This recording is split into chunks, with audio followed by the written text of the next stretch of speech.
Hey, and welcome back to Thinklish, Easy English for Curious Minds. I'm Alex, and today I want to start with a simple question. Have you ever sat down to do something important and your brain just said no? You had time, you had energy, but for some reason, everything felt heavy. So you stood up, looked around, and suddenly saw it, the mess, the dishes, the dust, the clutter. And your brain whispered, "You can't focus in here." Sound familiar? In this episode, we'll talk about how your physical space impacts your mental space, why clutter makes us feel anxious, why tidying up helps us feel strong, and why motivation often begins with a clean sink. And if you enjoy honest English that helps you grow, hit like, subscribe, and let's dive in.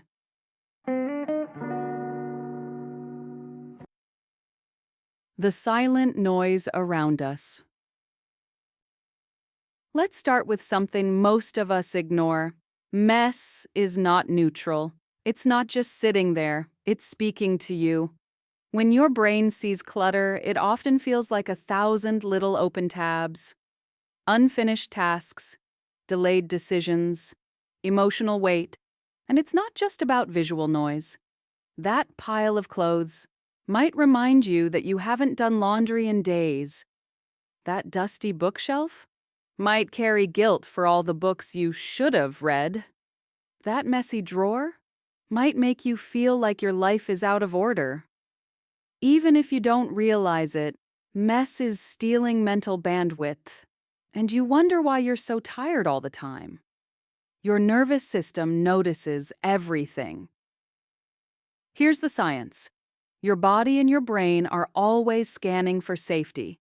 When your environment feels chaotic, your nervous system stays alert, tense, ready to fix. A cluttered space can trigger that low-level fight or flight. You might not feel panic, but you can't relax either. Your shoulders are tight. Your jaw is clenched. You're restless, but unfocused. Now, imagine the opposite. You walk into a room that feels light, clean, open. Your desk is clear, your bed is made, the air smells fresh. You feel okay. Nothing is screaming at your attention. Your system finally whispers, "You're safe." And that's when real thinking, learning, and creating can happen. It's not about being a clean freak. Let me say this clearly. This is not about perfection. This is not about making your place Instagram-worthy. It's about creating a space that supports your mind, not competes with it. We often tell ourselves, "I don't have time to clean," but then we spend hours being distracted in the chaos. We lose focus, get cranky, scroll more, and do less. What if instead of trying to find motivation, you just cleared off your table? What if instead of watching one more YouTube video about productivity, you took 10 minutes to tidy the room where your brain lives? Sometimes clarity doesn't come from doing more. It comes from removing what's in the way. Cleaning and emotions. What's really going on? Let's go deeper. Cleaning is often emotional.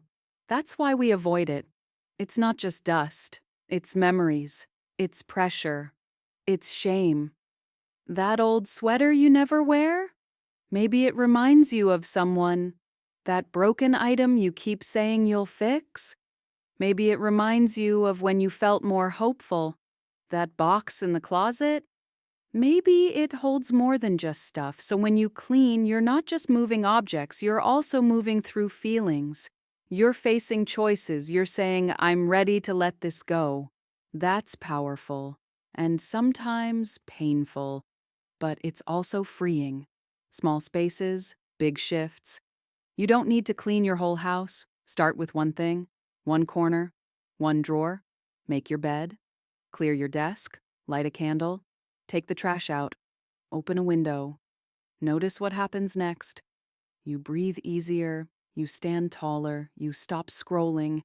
You suddenly feel like maybe, just maybe, you could tackle that one thing you've been avoiding. That's momentum. You're worthy of a space that loves you back. Let me tell you something important. You are not messy. You are not lazy. You are overwhelmed. You are tired. But you are also worthy of peace. Your space is not just a place to exist. It's your recharging station, your retreat, your soft landing, and when you treat it with care, it starts to care for you back. Not in a magical way, but in a quiet, steady, calming way. You walk in the door and it says, "Welcome. You can rest here. You don't have to fight today." That feeling is priceless, and you can create it. Cleaning as a tool, not a task. To be clear, cleaning is not therapy, but it is therapeutic. It's not about control, but it gives you back a sense of power. It's not a fix for everything, but it's a start. Next time you feel stuck, foggy, anxious, or numb, don't scroll. Don't force yourself to be productive. Just pick one small thing and care for it. Let that be enough for now, because your brain lives in your body, and your body lives in your space. So sometimes, to change how you feel inside, you start by changing what's around you. Let's review some useful expressions and phrasal verbs from this episode. Clutter, noun. Meaning, a messy collection of things that makes a space feel disorganized. Example, my desk was full of clutter and I couldn't concentrate. Clear up, phrasal verb. Meaning, to tidy a space by removing things. Example, I cleared up my kitchen and instantly felt calmer. Shut down, phrasal verb. Meaning, to stop functioning mentally or emotionally. Example, when my space is too messy, I shut down and avoid everything. Switch into, phrasal verb. Meaning, to change into a different mental or emotional state. Example, a clean desk helps me switch into work mode. Let go of, phrasal verb.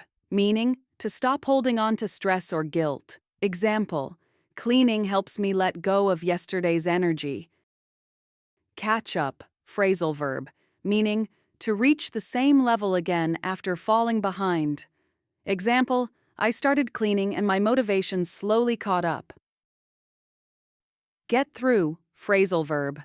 Meaning, to survive or complete something hard. Example, a clear space helps me get through stressful days. Hold on to, phrasal verb. Meaning, to emotionally keep something you should release. Example, I was holding on to clutter from the past. Take over, phrasal verb. Meaning, to control something fully. Example, the mess had taken over my apartment. Tidy up, phrasal verb. Meaning, to clean or organize something quickly and simply. Example, I just needed to tidy up one corner to feel better. Thank you for being here and for listening with your whole self. If this episode gave you a new perspective or just reminded you that you're not alone, like it, share it, and subscribe. We've got more real English for real life coming your way. And tell me in the comments, what's one thing you do when your mind feels heavy? Do you clean? Do you rearrange things? Do you hide under the blanket? No shame here. Let's talk. This is Alex, and this was Thinklish. See you in the next one.